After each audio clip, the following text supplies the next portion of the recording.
Working with a producer can either elevate your songs or hold them back. And the difference usually comes down to how the process is handled and not the music itself. In this video, I'm going to walk you through what artists need to get right when working with producers to get the best out of them and their songs. I'm Brandon with Megatonic Audio. Let's get into it. So first, I should say that this really goes not just for working with a producer, but also anybody else in the production process, whether it's just somebody that's just mixing your song or mastering it. All these things will help that. If you take heart what I'm about to tell you about all of this, you will 100% get the most out of anyone you're going to work with. Guaranteed. Let's jump right into it. Number one, communication is key. It is essential. So if you're working with a producer, let's say you're in the pre-production process, communication would be setting up your vision with them before you even tell them or sing or play the song to them, the demo, or even if you hadn't written it yet and you're about to write one with them, you need to let them know what the vision is. And the vision is a vague word, but the direction for the song. And there's a direction for the different parts of the song, like what direction are you going for lyrically? Is there a type of feeling you want to go to or go for? Or you want this to be in a weird key for a certain reason? Are you wanting to use certain tones, specific tones that you have in mind, or rather just a feeling you want to create with your tones that you would convey to the producer? It is really important to set up the vision for your song before you even start working with anybody. You got to know a roundabout way of what you're trying to do with the song, what you want the song to be at the end of the day.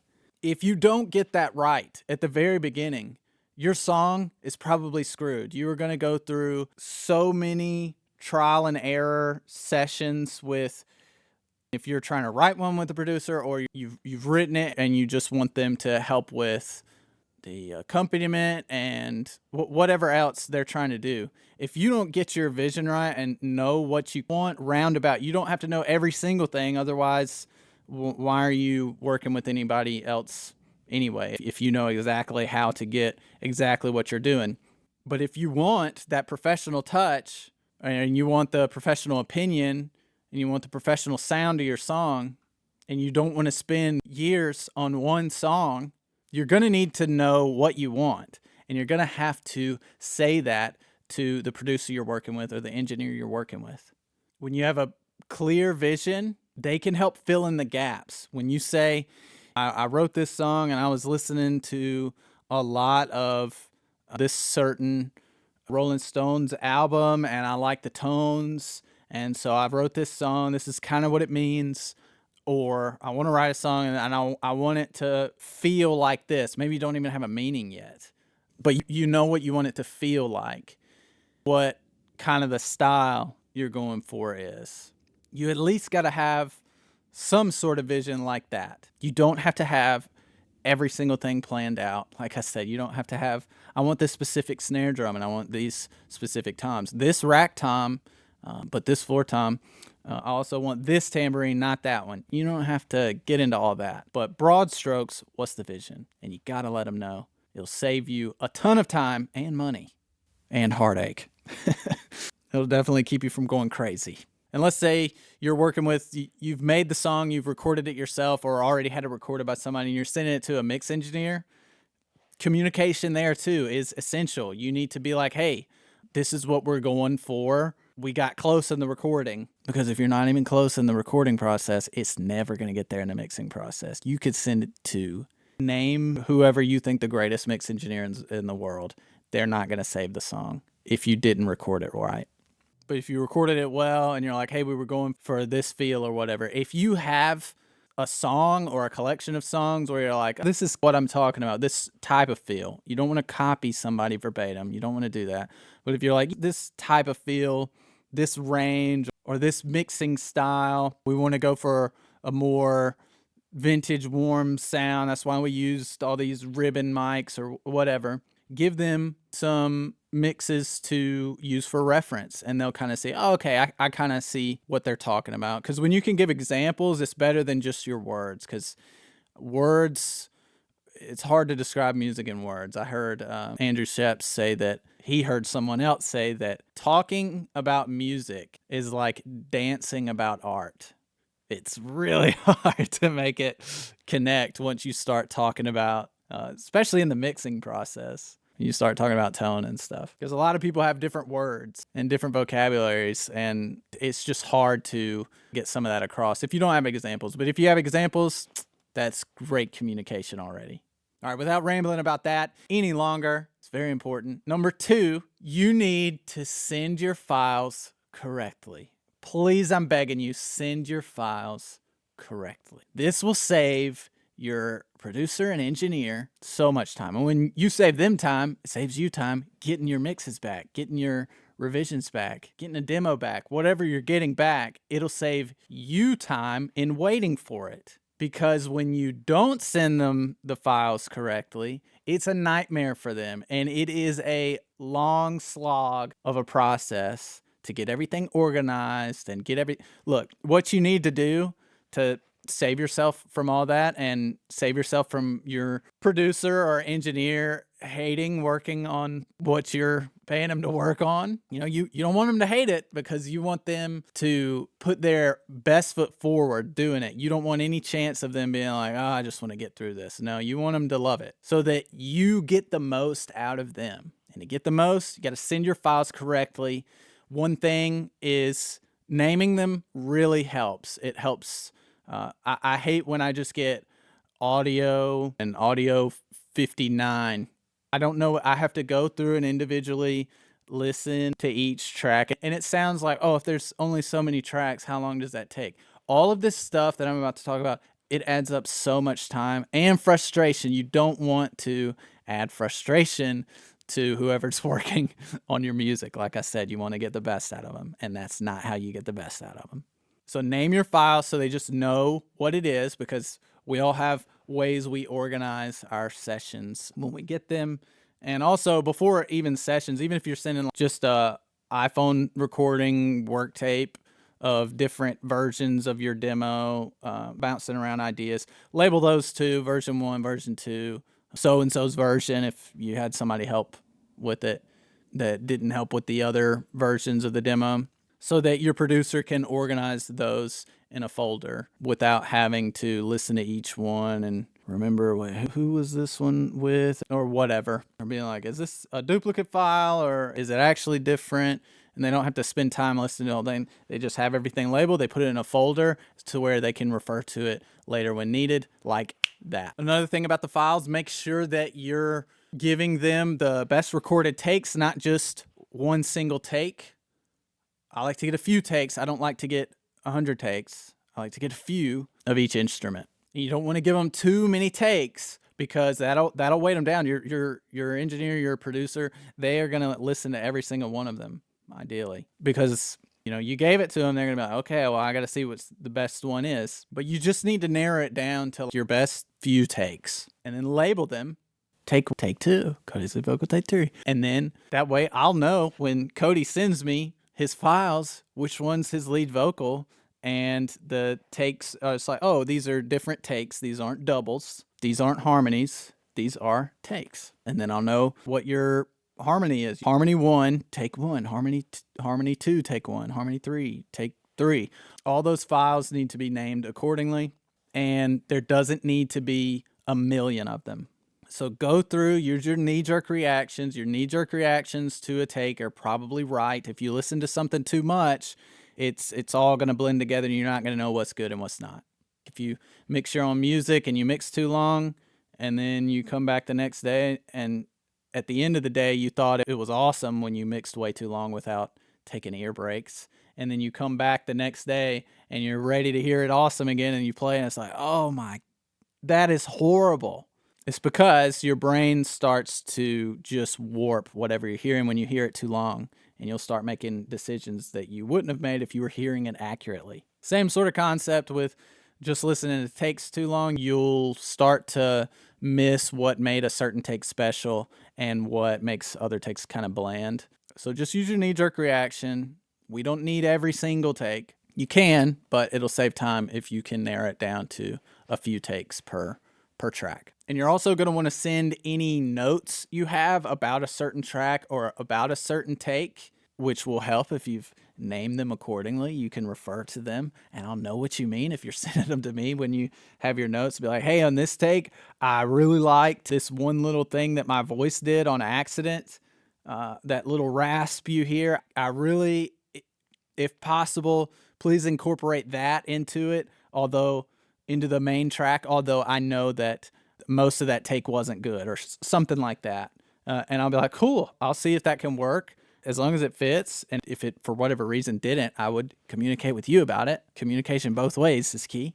And then I'll just see what it sounds like, throw it in the track and be like, yep, cool. I can just snip that part out and put it over whatever take we're using or whatever.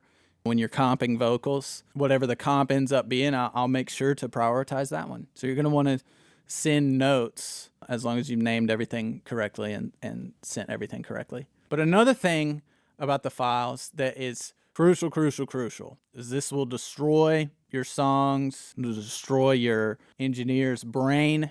And like I said, you don't want that. You need to export all of your tracks in one stroke from the same length in the timeline, from the same start to finish point in the timeline of your session.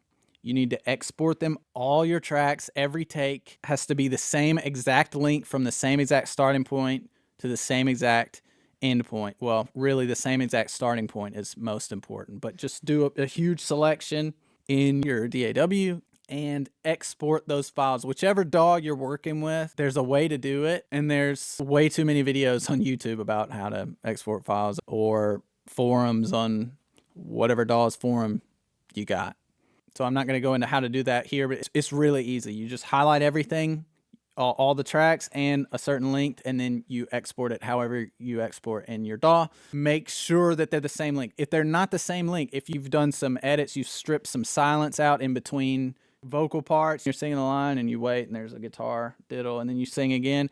In between the singing and then singing again, if you cut the silence out and they're separate clips, separate regions, if you're working in Logic, and then you export those, they will export separately. And when I import them into my session or your engineer imports them into their session, the session isn't going to know, our session that we've made is not going to know where your audio file went unless you're sending the whole session file if you use the exact same DAW, but usually we don't do that. And even that can cause problems. But the problem with just sending a bunch of clips is we don't know where they go. And we're not going to spend hours figuring out, sliding them around and figuring out, oh, does this one go here? Or based on their demo, I guess it goes here. That takes so long and it ruins whatever feel you had, whatever groove you had going in the tracks that you recorded. If we got to slide them around so much, it's going to ruin the feel and it's going to take forever. And your producer is probably just going to tell you, no, you re-export these as one file. Because if you export them, each track from the same start length, and you consolidate everything as you consolidate your track. So if you've had that space that you clipped out and you got your two separate clips or regions or whatever on the track, you just got to consolidate that track. So then that silence just gets written into a track and then it's one clip again, but it's still silent there where you clipped it out. Right? That way, when I import that stuff, it's just going to import exactly in the exact spot that yours was. So if I throw it at the beginning of my session, just import all your files, everything's going to be aligned, synchronized, and in time, just like it was originally. You won't know the difference. It makes everything smooth as butter. Now, the next thing I'm going to talk about, number 3, is revisions. And you're probably mostly familiar with it in the mixing and mastering stages, getting revisions. But this also applies if you're working with a producer to help you make a demo before it even gets the final tracks recorded or making the final tracks and then getting them mixed. You might have some revisions that you want done before you move on to the next stage of the production process. And when you do that, to get the most out of your producer, your engineer, whoever you're working with, you need to write everything that you can think of that needs to be changed in your revisions notes. Everything. So for example, if I mix your song and I'm like, great, here's mix 1. Let me know what you think, what needs to be changed, what you want to keep. I don't want you to just pick the biggest things that are glaring problems in your first revision, and then I fix them, and then I give it back, and you're like, oh, now fix the bass on this part. No. Whatever you hear in the first mix, every single thing that's wrong with it, put it in your notes. Don't be afraid that there's like, oh, well, I wanted him to change 5 things or whatever, and I feel like that's a lot. I don't want him to get mad at me. No, mix 1 is just to see, did we get the vision right? Is this where you were going with it? And it's mostly there. Or it sounds like a mix to your mixing engineer. It sounds great to them, but they want it to not just sound professional. They want it to sound professional,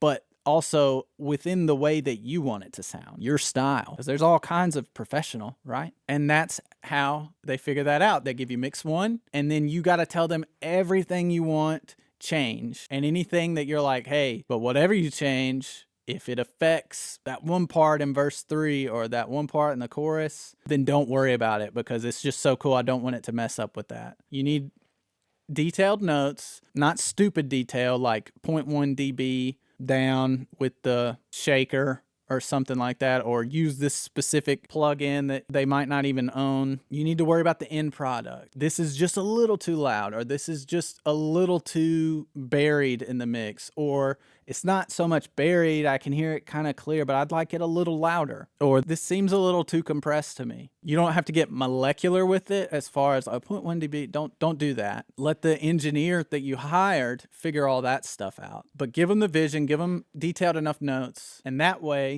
maybe mix 2 when you get it back is done and you don't have to go through mix 10 or whatever, which most producers will charge you after so many mix revisions. Then it starts to cost. So many mix revisions are free, and then after that, whatever number they choose after that, any mix revisions after that start to cost a little extra upcharge every time because it starts to add up too much time spent, and they're losing money by doing that. And also, just like I said in the beginning, you got to know your vision beforehand. Do not give them, I've had experiences with different artists where they'll think, and it sounds fine in your head when you're thinking this to yourself, well, what if we mix it like this in this style, and I also want to hear it in this style. You got to pick one, because otherwise, or you can do that, but otherwise, if you're going for a whole different style and then you're like, no, scrap the whole thing, let's go for a different style when you ask for a revision, well, that's a whole different mix. You know what I mean? Then you might get charged for mixing 2 songs instead of 1 if you're like A, B, and then you don't want to be like, no, I liked the other version. And then you go back to that, which ideally they would have saved that mix, but you don't want to do too much A-Bing because that seems like you don't know where you want it to go, and you need to know beforehand. You need to know this before you start involving these other people that are helping you polish out your song. You need to know your vision because they're not going to know it for you. And you don't want them to stamp all over your vision, right? You don't want it to be their vision. You want it to be your vision. So know what you want beforehand. Like I said, it's okay to have like, well, should we go for this more of a vintage feel to it, or should we go a more modern mix? Yeah, that's fine in the beginning when you're figuring stuff out, but figure it out and pick one and be like, you know what, let's just go this direction. And when you pick a direction, your communication's good, you send the files good, your revision's good. That keeps your relationship good with the producer and the engineer.